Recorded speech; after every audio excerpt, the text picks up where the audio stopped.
Hello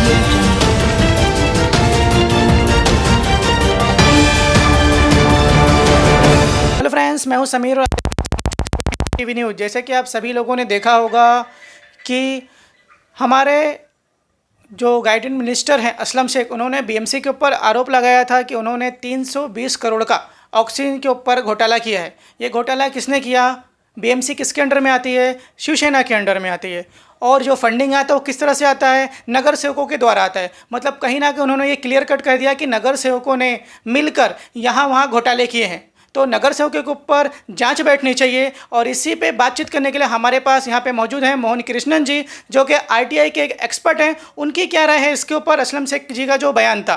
जय Hind sir, समाचार खबर टीवी न्यूज़ में आपका स्वागत है। आप मास्क निकाल सकते हैं अगर आवाज़ बात करने में कोई तकलीफ है तो। सर, ये जो आपने वीडियो देखा कि अगले संडे को असलम शेख जो हमारे गाइडेंस मिनिस्टर हैं यहाँ के, उन्होंने बयान दिया था कि बीएमसी ने 320 करोड़ का घोटाला किया है, उसके ऊपर आपका क्या कहना है? ये जो है ये सिर्फ एक पॉलिटिकल स्टेटमेंट है उनका।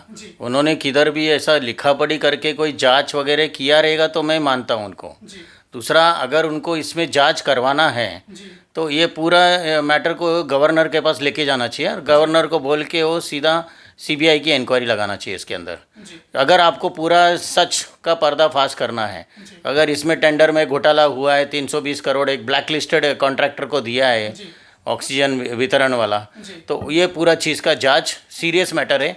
पब्लिक को कोविड जो वातावरण चल रहा है, पब्लिक की हालत ख़राब है, इसमें सब कोविड सेंटर्स जो बना के भी काफ़ी लोग उसमें बहुत फ़ायदा हो गया सब लोग का। अब ये हाँ, तो ये जो चीज़ हो रहा है इसके अंदर अगर सही में अगर उन्होंने ये बात उठाया है तो उसको सही दिशा में जाना चाहिए। उनको इंक्वायरी डालना चाहिए, रिटर्न इंक्वायरी डालना चाहिए गवर्नर के पास, राज्यपाल के पास, उसमें सीबीआई की इंक्वायरी लगाना चाहिए। और प्रॉब्लम ये है कि अभी ये जो गवर्नमेंट चल रही है, मिली जो सरकार है इनका, एक तरफ एनसीपी है जिसको होम मिनिस्ट्री दिया है और बाकी का सब पूरा मिनिस्ट्री को हैंडल कर रहा है सीएम। तो अभी कांग्रेस को साथ में स्टेप मदरली ट्रीटमेंट चल रहा है, ये तो दिख रहा है। कांग्रेस के वरिष्ठ जो एक्स सीएम था अशोक चौहान, उन्होंने कुछ महीने पहले बताए थे, सीनियर कांग्रेस लीडर को बताया जाके दिल्ली जाके कि हमको मिनिस्ट्री दिया है लेकिन हमको सिर्फ घूमने के लिए गाड़ी दिया है। ओके, हमारा जो डिपार्टमेंट का हमको जो फंडिंग आना चाहिए वो फंडिंग नहीं आ रहा है। तो फंड नहीं करेगा तो हम लोग कैसा पब्लिक के अंदर कैसा घुसेगा, कैसा हम लोग काम दिखाएगा? काम दिखाने के लिए गवर्नमेंट का फंड ही नहीं आ रहा है। तो फिर फाइनेंस सब सीएम ने कंट्रोल करके रखा है। तो ये पर्टिकुलर ये जो है ना, इसमें सिर्फ अपना वर्चस्व दिखाने के लिए उन्होंने एक ऐसा एक हंगामा किया है। ज़्यादा से ज़्यादा थोड़ा प्रेस में आएगा, बाद में उसका अगर कोई हल निकलेगा नहीं। मतलब ये पॉलिटिकल है। असलम शेख जो हमारे गाइडेंस मिनिस्टर इस टाइम पे हैं, उन्होंने ये झूठा स्टेटमेंट दे दिया दिखाने के लिए। मतलब वो करना नहीं चाहते थे लेकिन किसी के प्रेशर में कह दिया इन्होंने, ऐसा कह दिया। मतलब उसके पीछे कुछ इंटेंशन है, पक्का है। अब ये 320 करोड़ अमाउंट बड़ा अमाउंट है ना, तो उसके अंदर अगर वो कुछ छेद करता है तो कोई ना कोई फिर बीच बचाव का रास्ता आएगा।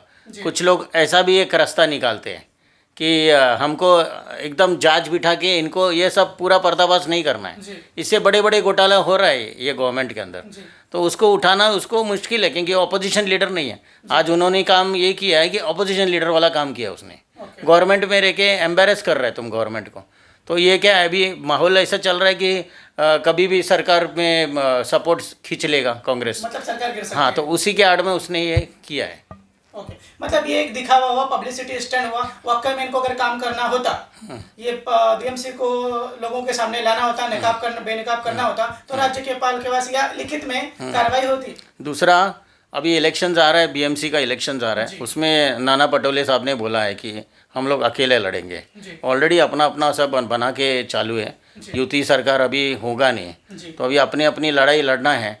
तो आगे जाके झुकना नहीं है, कांग्रेस को अलग ही लड़ाई लड़ने वाला है। तो उसकी दिशा में उन्होंने ये एक कदम उठाया।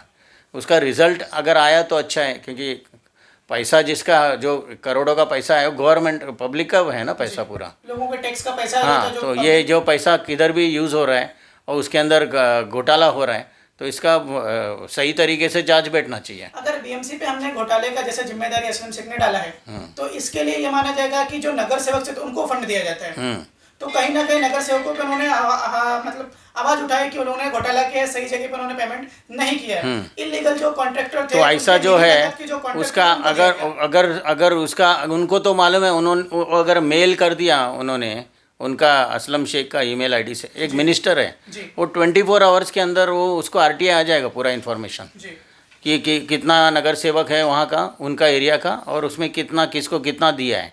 ये पूरा जांच के दिशा में जा ही नहीं रहा है मैटर। तो तुम जिसके ऊपर ब्लेम कर रहे हैं तो तुम फिर वो उसमें आगे जाके सच होना चाहिए।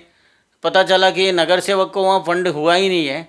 जो अभी देखेगा तो बीजेपी के जो नगर सेवक हैं वो फिर टीम बना के एमपी के थ्रू टीम बना के फिर वो लोग अपना हिसाब से डायरेक्ट सेंटर से कांटेक्ट करके कुछ ना कुछ कर रहे हो लोग।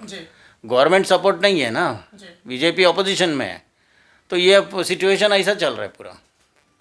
तो आपने देखा, हमने आपको बताया, आपको मिलवाया मोहन कृष्णन जी से, जो कि एक आरटीआई के एक्सपर्ट हैं, बड़े बड़े काम का पर्दाफाश करते हैं, सरकार को आईना दिखाते हैं। उनसे हमने बातचीत की कि जो हमारे जो गाइडलाइन मिनिस्टर हैं असलम शेख, उन्होंने बीएमसी पे उंगली उठाया था कि 320 करोड़ का घोटाला हुआ। तो कहीं ना कहीं उन्होंने क्लियर कट कहा कि बीएमसी पे राज शिवसेना का है, शिवसेना के लोगों ने घोटाले में मदद की है या नगर सेवकों ने घोटाला किया है।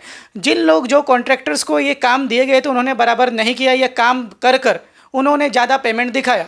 अभी ऑक्सीजन के ऊपर आप जान सकते हैं कि कितने लोग ऑक्सीजन ना मिलने की वजह से उनकी डेथ हो गई है। वो अलग बात है कि सेंट्रल गवर्नमेंट में इसका कोई रिकॉर्ड नहीं है, लेकिन महाराष्ट्र गवर्नमेंट ने इसका रिकॉर्ड रखा था कि कई लोगों की ऑक्सीजन की ना मिलने की वजह से जान चली गई। उस ऑक्सीजन को लेकर 320 करोड़ का घोटाला दिखाया गया।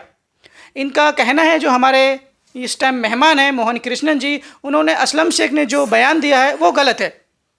इस तरह से बयानबाजी गलत है। उनको अगर कुछ करना चाहिए तो पेपर वर्क में करना चाहिए था। इसकी अगली जो डिटेल्स है कि आगे क्या हुआ, क्या होने वाला है, हमारे गाइडेंस मिनिस्टर ने क्या किया और पेपर वर्क में कहाँ तक आगे गए, इसके हम अपने अगले वीडियो में दिखाएंगे। अब तक के लिए धन्यवाद। समाज की खबरें हिंदी न्यूज चैनल को सब्सक्राइब करें, बेल आइकन दबाना ना भूलें। अगर आपको अच्छा लगे तो लाइक और शेयर भी जरूर करें। अगर आपको हमारे साथ जुड़ना चाहते हैं, अगर किसी भी तरीके का न्यूज या एडवर्टाइजमेंट देना चाहते हैं तो आप हमें इस नंबर पर कॉल करें 7666471110। धन्यवाद।